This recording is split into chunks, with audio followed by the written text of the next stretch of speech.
All right, Margaret. So for 20 or so years, Levenger was self-fulfilling. Yeah. 30, 40. 5. How many? Like Okay. 35. Hey, you guys, We're going to be 40 next year. okay. So I was off by 20 for a long time, but basically you did everything yourself. So fulfillment was something your team owned every day. Question is, was it difficult to let go of that control? And maybe what are some of the things you learned after the transition? It wasn't difficult to let go of the control once we knew we had the right partner. So selecting the right partner, which we talked about, was a big deal. And I wasn't sure anybody could do it. But then handing over the expertise of fulfillment and that whole piece of the business allowed us to focus on ensuring we service the customers and create great product, fantastic marketing. And so, right, I don't want to be an expert in freight costs and managing a remote team. So for a long time, our DC was right here in this building downstairs. So you could see like that was different. But then when we moved to the Memphis area, having 2 teams and making those guys feel included in all of the business when they're not right here on site was hard. So no, it wasn't hard to give up that control once we knew that everything was working smoothly and that our customers would be serviced to the level that we expected. That's an interesting answer because I think a lot of people, so let me add on to that. A lot of companies and people I speak with might say it was, but I think the difference with your team and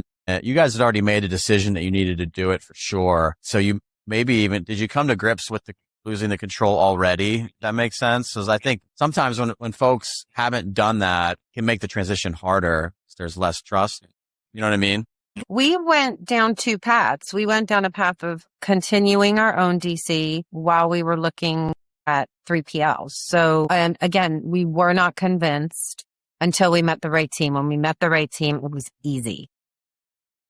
I think it's not every day wasn't easy. Right? We had a huge project ahead of us, but it's like handing off something to the right person to take care of it. I'm not going to ask you to do our creative and I'm not going to ask you to develop product for us, but it's definitely been much, much better and easier to work through. And I think the mentality and the folks that you have on the team, this is what they do day in and day out. And we don't, and I don't need to be an expert in that in order to ensure the customers are serviced. So we were ready to make a decision one way or the other, but it really did come down to that one meeting. Yep. No, it's great. It's valuable for other people to hear that, other companies, brands, to get their ducks in a row with the trust in the people and the selection process.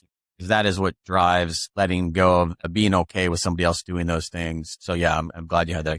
We're there, right? Yeah, I think we talked about this at the beginning. There are some people who don't ever go.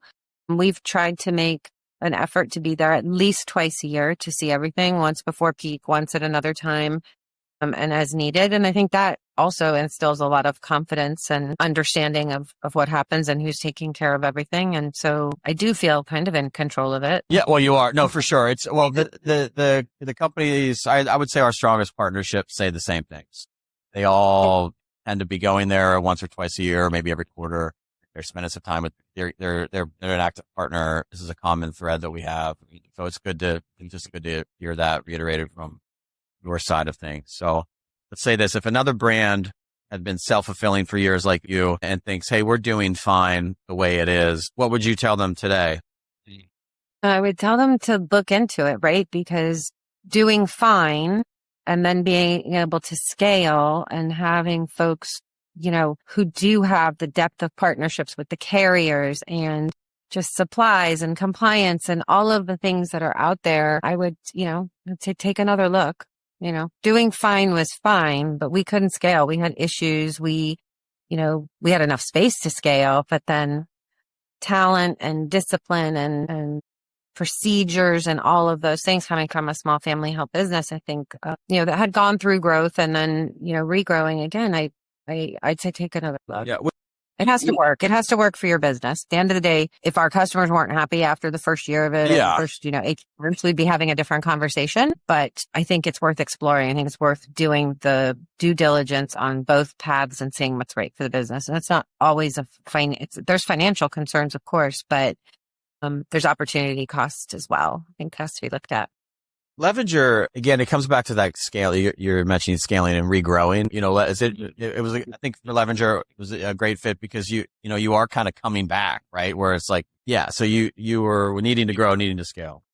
So I think companies who are I mean, how do you predict that? It's hard to predict it, I guess. For you guys, it was probably a little easier because you're seeing a coming back to nostalgia. Like I have a Polaroid camera on my desk over here and people are writing again and people are using notebooks. So you don't want to not miss that. You don't want to miss that wave.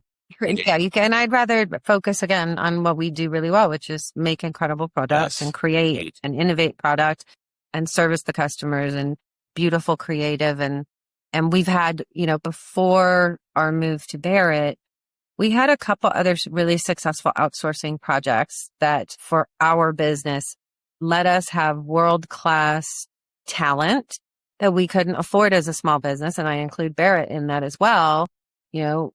So we had learned from a couple things that it's okay as long as you have the right partner. And so it's really simplified and accelerated the business at the same time, if that makes sense. Yeah, no, it does. What's one thing you thought one thing you thought you'd either lose by outsourcing or wouldn't be as good that maybe you gained instead? Are there any good examples of? Personalization was the number one concern, right? The vast services, would it get done? I wasn't worried about everything else, but assembly, kitting, and personalization, and all of the work that went into ensuring that worked properly was the biggest piece of the project, right? Special training, special people, special equipment. And I think we knew that going in. And so we prepared for it and worked through it. And just yesterday, seeing how it's being processed now and how it's being handled by one team, I thought was really kind of cool way to approach it. So we love it. People love it, by the way, in the building when we do tours, giving out personalized pens. There's, I think we just had an open house last week of 40, 50 people, and it's very cool. I'm impressed with it. Not to even, it's just able to transition that, keep some folks, keep the experts, and see such a unique thing getting done in the warehouse is for Levenger. I could see why it's so important. It's a brand. And people say, when we watched it, I've seen it a lot.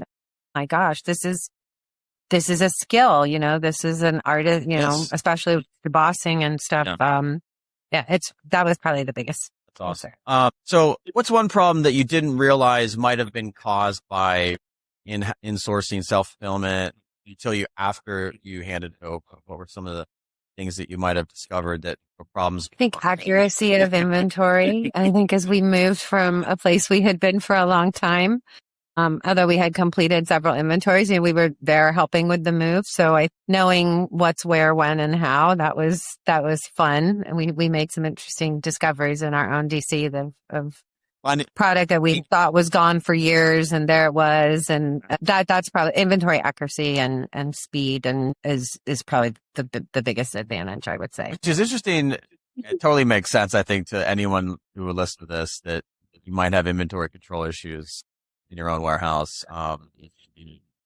We also, I think that's also one of the fears of outsourcing is that we have shrinkage built. There's just things built into the everyday cost of doing business. But I actually think that we're better at inventory control than having, sometimes you find some of the best employees or whatever, things are disappearing. I don't know. And so shrink, it was just, somebody who'd been there 15 years knew the box of notebooks was a spot, but then the person that was there for 15 years didn't tell anyone. Right. We think the box is not in the location. Where is it? You open the box and you find the 300 notebooks or whatever. John knows where everything's at in the warehouse, right? We had a couple of funny stories with inventory, and of course you guys have commitment and accountability to a certain percentage, and that's been fantastic. So that was fun. It's fun. It's funny now. I don't know the way I thought it was funny. No, I think at the time it wasn't that. It was like kind of like an issue. But so dusty boxes of things, that. It's good. It's good to hear that because oftentimes in the commercial side, we're telling people your inventory accuracy should get better. Professional partners. It's good to hear that happen. All right. Last question. Looking back a few years, pre-Barrett, post-Barrett, we're just for others, pre-3PL, post-3PL.